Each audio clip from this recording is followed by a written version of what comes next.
जय हिंद दोस्तों। आज हम आपको फिजिक्स के इस वीडियो में वैद्युत द्विध्रुव के कारण वैद्युत क्षेत्र की तीव्रता के बारे में बताएंगे। वैद्युत द्विध्रुव के कारण वैद्युत क्षेत्र की तीव्रता क्या होती है, इसको हम बताने जा रहे हैं। तो आप ध्यान से सुनेंगे। वैद्युत द्विध्रुव के कारण वैद्युत क्षेत्र की तीव्रता, आप वैद्युत क्षेत्र की तीव्रता पढ़ चुके हैं। इसे कैपिटल ई से दर्शाते हैं, सदिश राशि है, बीमा मात्रक सब हो चुका है। लेकिन वैद्युत द्विध्रुव के कारण वैद्युत क्षेत्र की तीव्रता की बात करेंगे। आप जानते हैं कि कोई आवेश अगर रखा हुआ है तो उसके चारों ओर क्या क्षेत्र, कौन सा क्षेत्र स्थापित होगा? वैद्युत क्षेत्र।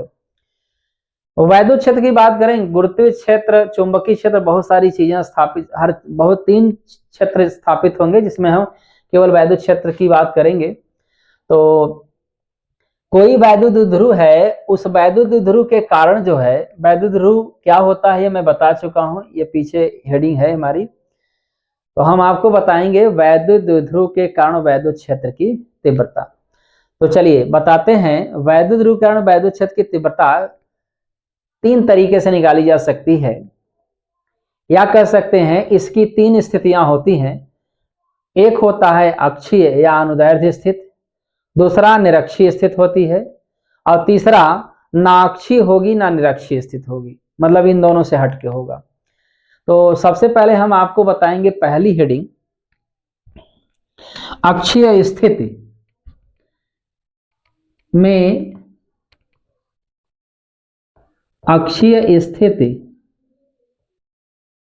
पहली स्थिति बताने जा रहे हैं हम। हमने हेडिंग शार्ट में लिखा है, आप याद रखिए। अक्षीय स्थिति में बताएंगे वैद्युत द्विध्रुव के कारण वैद्युत क्षेत्र की तीव्रता क्या होती है। तो इसके लिए हम लोगों को क्या करना पड़ेगा, ये वैद्युत द्विध्रुव बनाना पड़ेगा। तो चलिए वैद्युत द्विध्रुव बना लेते हैं। मान लीजिए हमारे पास ये 2 बिंदु काफी नजदीक हैं। एक को मैंने मान लिया पॉइंट ए मान लिया, और एक को मान लिया क्या मैंने माना, पॉइंट बी मान लिया। यहाँ पे मैंने चार्ज रख दिया -Q और यहाँ पे रख दिया +Q।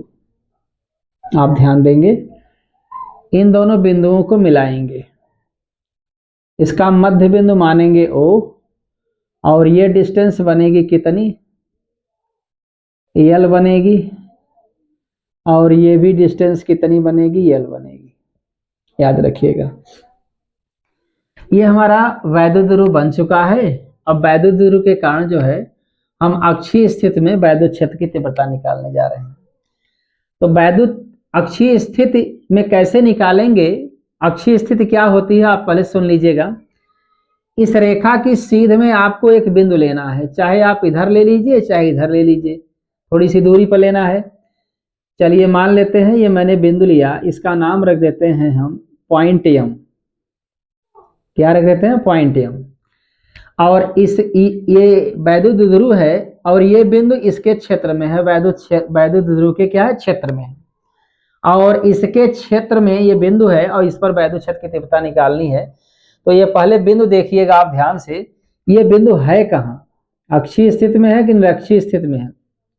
तो हम बता दें, अगर इस रेखा की सीध में चाहे उधर चाहे इधर होगा ना, तो इस बिंदु को बोलेंगे ये बिंदु अक्षीय स्थिति में है।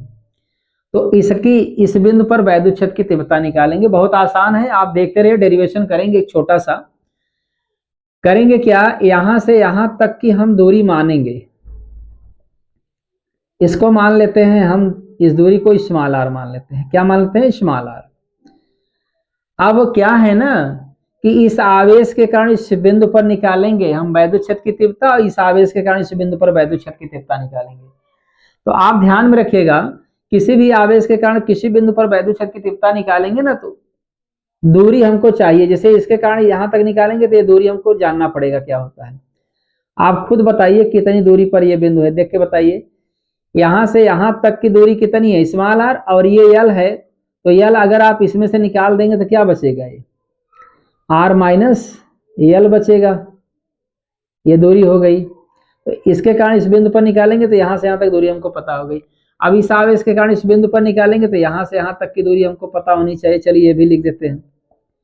आप बताइए कितनी होगी। ये दूरी हम मान चुके हैं, ये स्मॉल आर है यहाँ से यहाँ तक, और ये एल है, तो कितनी हो जाएगी आर प्लस, पहले दूरी डिसाइड करिए तो बड़े आराम से निकल जाएगा। चलिए अब निकालते हैं क्रम से, प्लस क्यू माइनस क्यू चाहे जिसके कारण निकालिए। चलिए शुरू करते हैं।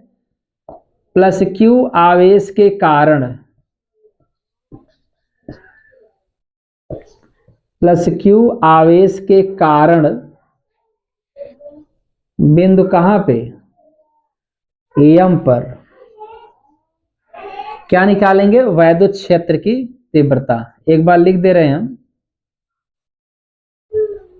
वैद्युत क्षेत्र की तीव्रता।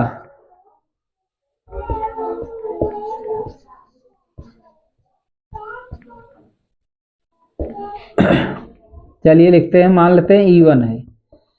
अब आपको फार्मूला पता होगा 1/4 पाई एप्सिलॉन नॉट इंटू, ये एक्सपेरिमेंट हम वाई में कर रहे हैं, निर्वात में। तो बताइए किसके कारण, शीशा आवेश कारण निकाल रहे हैं, तो ये आवेश लिखिए आप, परिमाण लिखना पड़ता है, बटे दूरी कितनी है आर माइनस एल है, तो आर माइनस एल का क्या कर देंगे, होल स्क्वायर कर देंगे। इक्वेशन नंबर फर्स्ट हो गया।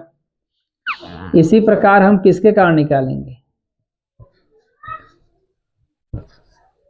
इसी प्रकार माइनस क्यू आवेश के कारण, आवेश के कारण कहां निकालेंगे, बिंदु एम पर।